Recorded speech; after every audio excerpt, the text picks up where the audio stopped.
Assalamualaikum warahmatullahi wabarakatuh. Nama saya Rindu Dwi Permana, dari Ilmu Politik 2021, Rombel 1. Guna upaya menyelesaikan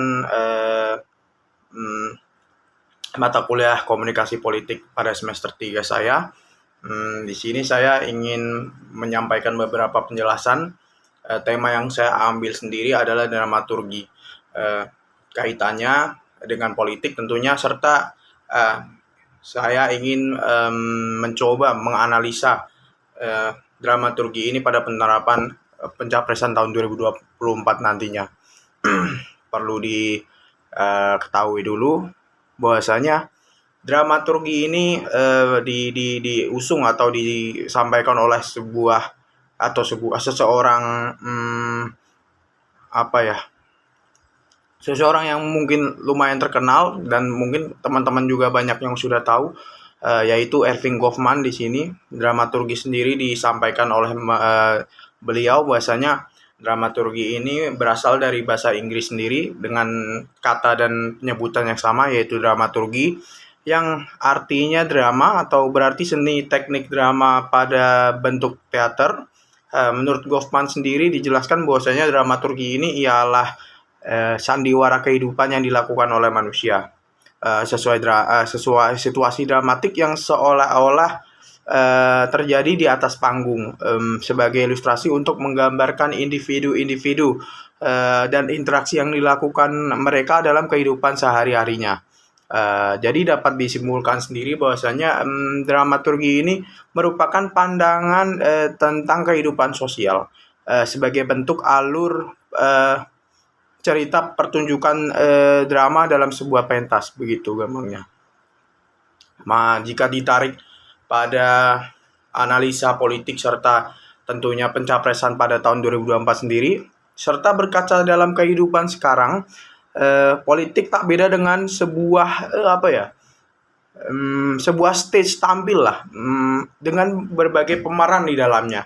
Sehingga dalam politik sendiri, seorang aktor politik juga memperlihatkan sikap dan tindakan di atas panggung maupun di bawah panggung atau di belakang panggung sendiri secara berbeda. Seseorang tentu akan merubah sikap aslinya atau sikap beberapa aspek kehidupannya dalam membawanya di atas panggung sendiri, di mana sebenarnya ia tampil menjadi politisi itu sendiri. Sebagai sebuah panggung sendiri, politik juga banyak punya skenario sesuai tujuan akhir beberapa lembaga politik yang sudah disesuaikan pada awalnya, begitu. Individu hanya melakoni sesuai apa yang sudah diterapkan di dalam atau sebelumnya di backstage. Tak heran juga apabila jika seseorang yang sifatnya awalnya baik atau awalnya yang kurang baik juga akan berbeda sekali ketika sudah sampai di atas panggung dan berakting ataupun melakukan pekerjaannya sebagai polisi. Sekedar contoh juga, sebut saja para politisi dari partai politik tertentu. Parpol sendiri kan lembaga di mana seseorang memainkan front stage-nya berdasarkan keberadaan lembaga tersebut. Apa sih tujuan lakon skenario parpol? Ya tak lain adalah usaha untuk mempertahankan dan merebut kekuasaan. Maka tak heran juga jika politisi sendiri akan membela kekuasaannya dengan berbagai macam cara.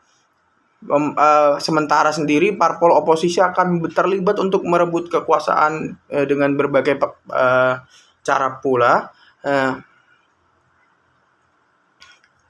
Yang dimana kita bisa cermati pada senario-senario politis pada tanah air kita ini, atau dalam proses politik di Indonesia sendiri.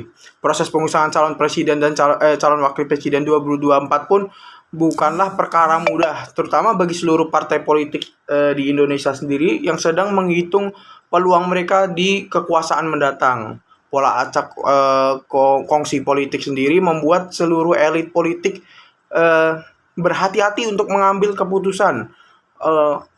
Enigma adalah kata yang tepat untuk menggambarkan situasi saat ini.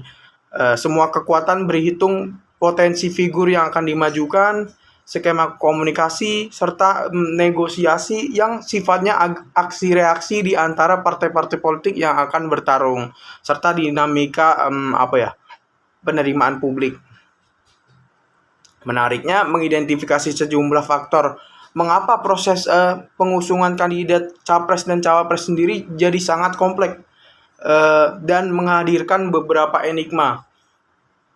Faktor lain menentukan dalam proses pengusungan kandidat ialah relasi proporsional atau relasi personal yang mewarnai komunikasi politik elit dalam pengusungannya. Faktanya, partai di Indonesia sendiri secara umum masih bergantung pada figur, misalnya relasi personal Megawati ataupun dengan relasi personal Megawati dengan Susilo Bambang Yudhoyono, yang menyebabkan rumitnya menyatukan Partai Demokrasi Indonesia Perjuangan atau PDIP dengan Partai Demokrat sendiri dalam satu kongsinya. Relasi personal jelang 2024 pemilu ini bisa kita lihat dalam konteks hubungan Megawati dengan Surya Paloh dari Partai Nasdem sendiri yang merenggang meski partai mereka sama-sama menjadi bagian kabinet Indonesia Maju pada pilihan presiden 2019. Saling sindir antara Surya Paloh dan Megawati soal diksi partai sombong lah, meski tak eksplisit menyebut namanya. Melihat konteks panggung komunikasi di antara keduanya sendiri, sulit untuk mengatakan tidak ada hubungan aksi reaksi di antara pernyataan mereka sendiri. Namun jangan terlalu prematur membuat simpulan. Bisa saja komunikasi antar pribadi ini antar pribadi mereka berubah arah ke pemahaman dan keuntungan bersama atau mutual benefit. Sering munculnya simpul nama capres atau cawapres yang bisa menyatukan kekuatan dua partai ini dan menghadirkan kejutan begitu.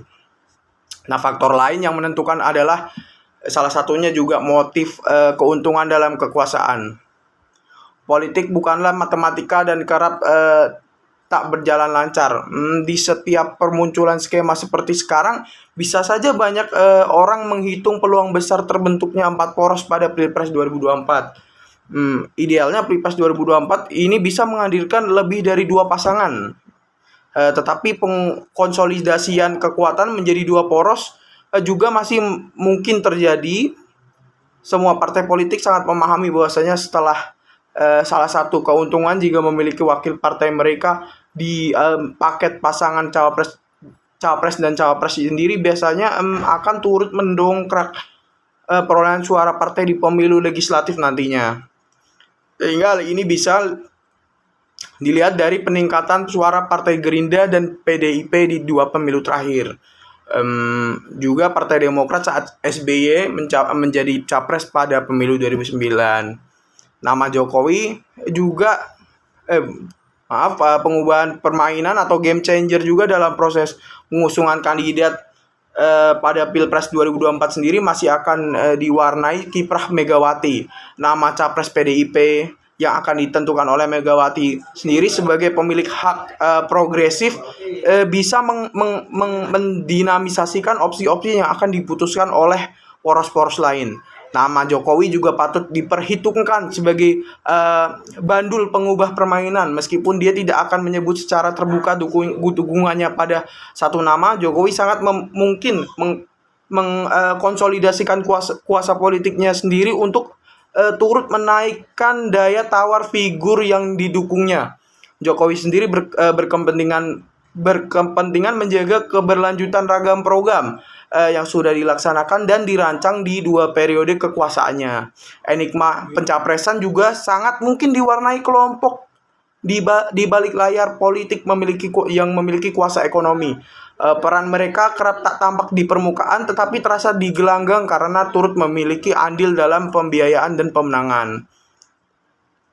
Nah, proses ini pun sekaligus menjadi indikator di mana sesungguhnya kekuasaan partai politik sendiri berada. Apakah masih bersifat oligarkis, feodal, dan transaksional atau tidak? Partai politik sendiri harus berbenah dalam menyeleksi figur yang layak untuk meneruskan kepemimpinan nasional, bukan semata-mata ditentukan oleh selera pribadi elit utama. begitu.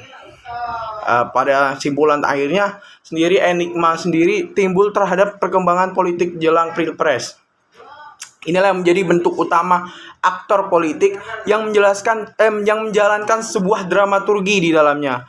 Intrik-intrik yang terjadi inilah menjadi bukti nyata bahwasanya teori dramaturgi ini tak bisa lepas oleh proses politik, baik pra pemilu maupun pasca pemilu.